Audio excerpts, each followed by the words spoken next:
আসসালামু আলাইকুম রহমতুল্লাহ। Welcome to FN Islamic videos. আশা করি আপনারা সবাই ভালো আছেন।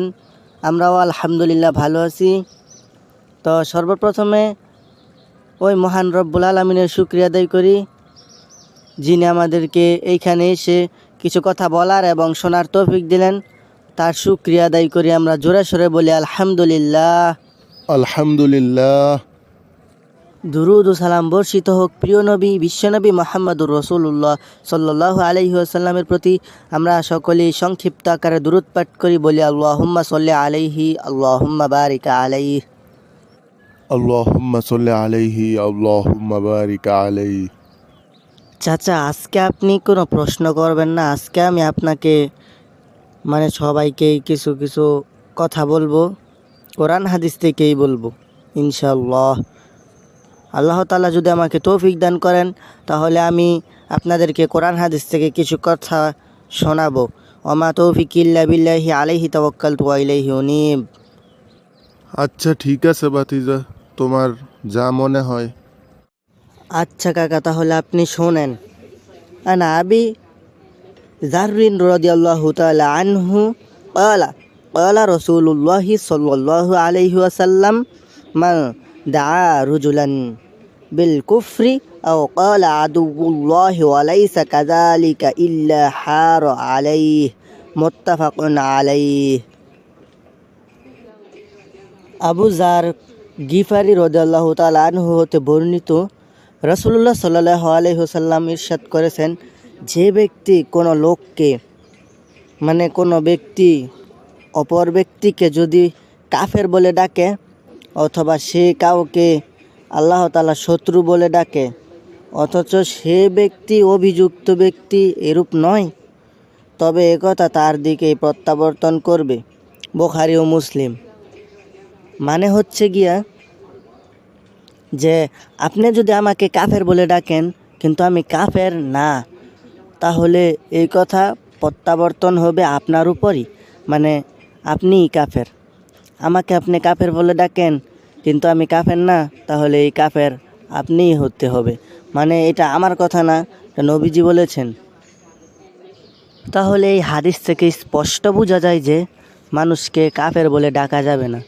আমি যদি আরেকজনকে কাফের বলে ডাকি, তাহলে সেই কাফেরটা আমাকেই হতে হবে। কারণ আমি কি জানি কোন ব্যক্তি কাফের নাকি ভালো? ওটা আল্লাহ তাআলাই ভালো জানেন। কে কাফের আর কে ভালো মানুষ, ওটা আল্লাহ তাআলার দায়িত্ব। আল্লাহ তাআলাই ভালো জানেন, আমাদের দায়িত্ব না।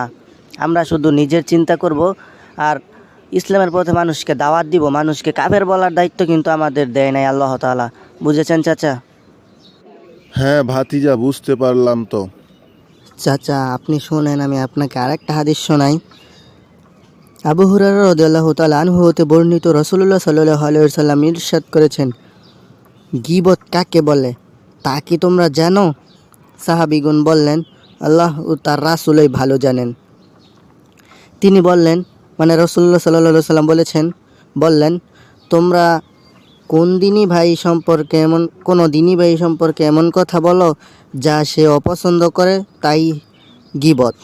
জিজ্ঞাসা করা হলো, হে আল্লাহ রাসূল, আমি যে দোষের কথা বলি তা যদি আমার ভাইয়ের মধ্যে থাকে, তাও কি গীবত হবে? উত্তরে আল্লাহ রাসূল বলেন, তুমি দোষের কথা বলো, তা তোমার ভাইয়ের মধ্যে থাকলে অবশ্যই তুমি তার গীবত করলে।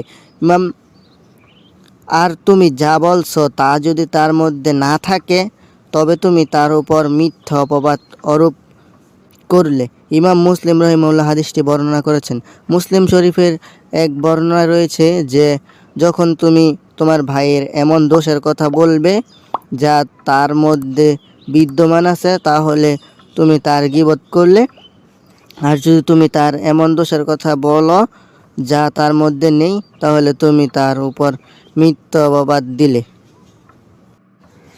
এই হাদিসের মানেটা খুবই সহজ। আল্লাহ রাসূল বলেছেন, তোমরা যদি তোমাদের ভাইয়ের কোনো একটা মুমিন ব্যক্তির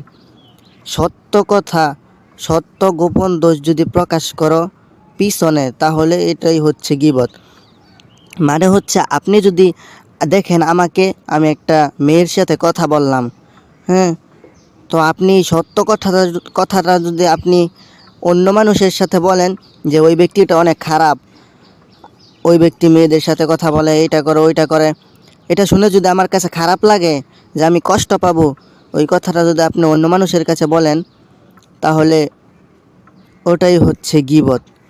আর যদি আমার ভিতরে এরকম কিছুই না থাকে, আমি মেয়েদের সাথে কথা বলি না, কিন্তু আপনি অন্যদের কাছে বলেন, তো ওটা হচ্ছে মিথ্যা অপরূপ দিলেন আমার সম্পর্কে আপনি।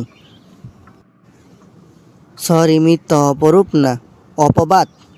তাহলে আরেকটা কথা আছে, বিশ্বনবী বলেছিলেন, যদি তোমরা কারো নামে গীবত করো তাহলে তোমরা তোমার মরা ভাইয়ের, মৃত ভাইয়ের গোস্ত খেলে। দেখেন কী বড় একটা কথা, এটা কিন্তু ছোট কিছু না। যদি তোমরা গীবত করো কারো নামে তাহলে তোমরা তোমার মৃত ভাইয়ের গোস্ত খাবা। হ্যাঁ ওস্তাজি, বুঝলাম, অনেক কিছুই বুঝলাম। চাচা, আমরা তো এখন হাদিসের উল্টাটা হয়ে গিয়েছি। আমরা কিসের হাদিস মানি? আমরা হাদিসের কথা শুনিই না, বিশ্বনবী যা বলেন আমরা তা তো পালনই করি না। তাহলে আল্লাহ তাআলা আমাদেরকে তৌফিক দান করুন, আমরা যাতে করে মানুষকে কাফের বলে না ডাকতে পারি এবং কারো গীবত যাতে না করি। আমাদেরকে আল্লাহ তাআলা তৌফিক দান করুন ইসলামের পথে চলার। আমরা বলি আমিন। তো ভিডিওটি যদি ভালো লেগে থাকে তাহলে অবশ্যই লাইক দিন, শেয়ার করুন আপনার ওই সমস্ত বন্ধুদের সাথে যারা চায়ের দোকানে বসে গীবত করে। আর অবশ্যই চ্যানেলটিকে সাবস্ক্রাইব করবেন, আমাদের ছোট্ট একটা চ্যানেল, অবশ্যই সাবস্ক্রাইব করে যাবেন। আপনারা সাপোর্ট না দিলে আমরা ভিডিও বানাতে আগ্রহী হব না ইনশাআল্লাহ। তাহলে আজকে এখানেই বিদায় নিচ্ছি। সুবহানাকা আল্লাহুম্মা ওয়া বিহামদিকা আশহাদু আল্লা ইলাহা ইল্লা আনতা আস্তাগফিরুকা ওয়া আতুবু ইলাইক। আল্লাহ আপনাকে ভালো রাখুন, সুস্থ রাখুন। আমিন। আল্লাহ হাফেজ।